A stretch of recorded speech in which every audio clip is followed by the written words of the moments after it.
I don't believe 141 is 174. It's supposed to be 174. And the bonus points are always a key anytime you have pinners, and both sides have pinners.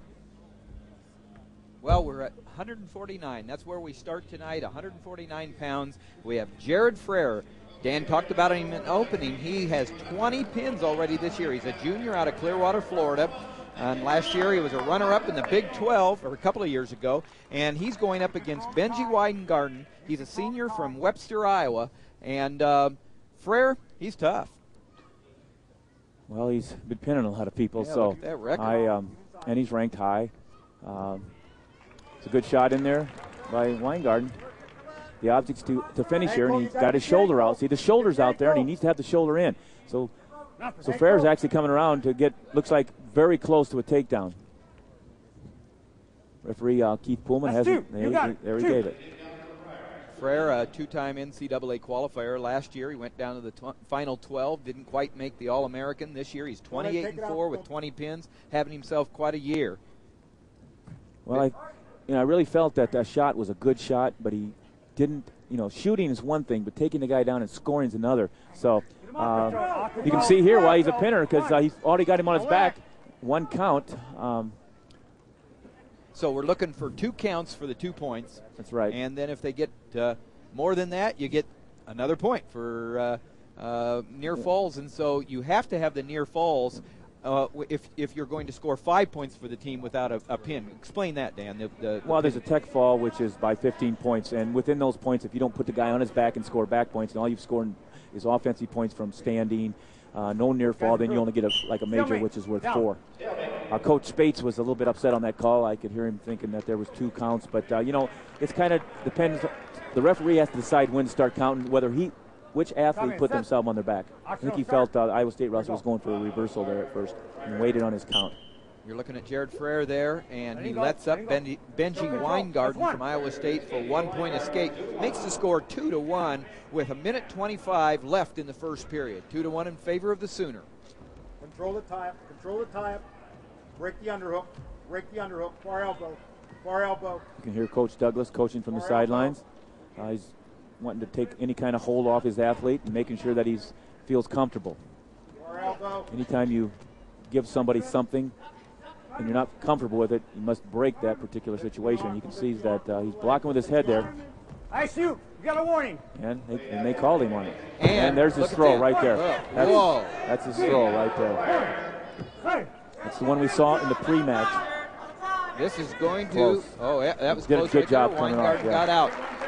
So that's 2 points takedown, 3 points near fall. The score is 7-1 now in favor of the Oklahoma Sooner. Jared Frayer, he almost ended the match right there. He's looking for it, isn't he, Dan? He's aggressive. Yeah, he's riding with the legs, and he did a little tilt before, and then he just tried to go do a 3/4 Nelson.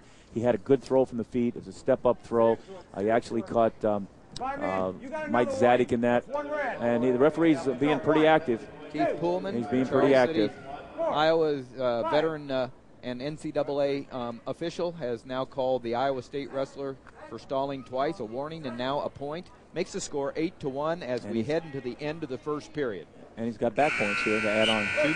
And that's 3 more. Makes the score 11-1. Here's the throw, Dan. Now this is a great throw that you're going to see here is a step up. It's made famous by a lot of Russians and overseas people. Blocks that knee. Actually missed the knee, and it could have caused him a little problems, but he had enough torque on the upper body that he got it over to get there in the fall. And here's the turn. See he's using the leg to crank him over to get the 3-point near fall. We're at Hilton Coliseum. I'm Tim Johnson along with Dan Gable at 149 pounds in the second period. Wow. Nice move by guard. Right, and it was a throw attempt by Jared Frayer, and Winegarden was able to stop it. Well, he actually stopped the move by hitting an offensive move, a duck, which took away the throw and put himself in a position, but he didn't capitalize on it. He bounced on his back, which is only worth 2 points for a takedown, but he needed to hold him there for a little bit to be able to get some near fall points. But it was a very good momentum switch for Iowa State if they want to get back into this match. It's 11-3 in favor of the Sooner now, and he's trying to get a pin right here. The Sooner is. I can see why he's a pinner, because he was a little bit in trouble there, and he ends up reversing. He kind of he's dangerous from different positions. The score's 13-3 now in favor of Frayer. You know, we were talking to Coach Spates, and he was talking that already the team has more pins this year than they did all of last year. They have over 70 falls, and he really challenged the team, and they've worked at it. Last year, nobody had more than 8 falls. This year, they already have individuals with 20. We're looking at him, Jared Frayer, and another wrestler with 13. So they've really improved in that area. Well, that's the name of the game, actually. That's the most team points you can get, and it's actually a pretty exciting thing when your athlete is on top putting the opponent on the back. But, you know, it's one of those things that you have to have kind of an art to be able to get the shoulders down for a full count of a second, and that's a little bit more difficult than it just looks. Well, Jared Frayer is only one near fall away from ending this match, a technical fall, but he's only got 15 seconds to do it. And no back points, and the Iowa State wrestler is going to make it to the third period and actually gets 2 points reversal, makes the score 16-5, stays in it, and this the end of the second period. He better be careful with his legs there, because putting his legs in, that's where he got in trouble last time.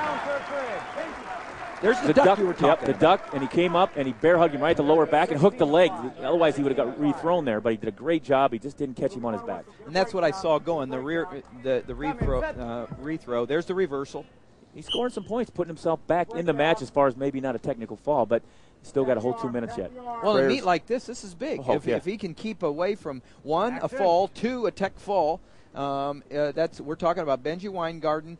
Knowing his role here against a very dangerous Jared Frayer, we're in the third period at Hilton Coliseum, and the Iowa State wrestler, who's way behind, has a cradle locked up. Yeah, but the flexibility there. You can see the right leg is way out. It's very difficult to pick him up there. Very difficult. 16-5 the score in favor of the Sooner over the Iowa State Cyclone. That's Jared Frayer leading 16-5 over Benji Winegarden. There's a couple techniques there. Actually, Heskett would be pretty good there. And an old wrestler that I used to wrestle named L. Frost would jump across the back and actually roll through there and end up in a situation to go for the fall. But the grip broke, and so he lost. One escape for Frayer, and that makes the score 17-5. But instead of being up by close to 15, he's at 12. Point difference with 55 seconds left in the match. Looking for 2, and he gets it from Keith Poolman. 17-19. He's got riding time, too. So if the match ends here, it's a tech fall. It's got a cradle, too. Iowa State badly needs an escape here. Before the near fall points. Right, and that's going to happen. No, the match is over now. He's going to allow to go for the fall, but this match is over. Jim Gibbons. Well, they'll end up calling it right there. That's the technical fall, Tim. But you can tell all the way along that I think that Frayer was just baiting him for the big move there underneath and trying to pin him from the defensive position there.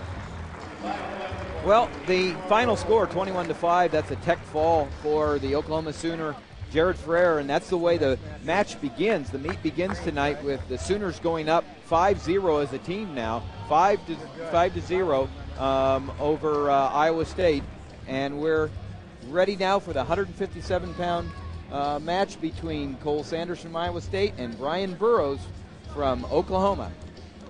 Iowa State's going to have to buckle down here. This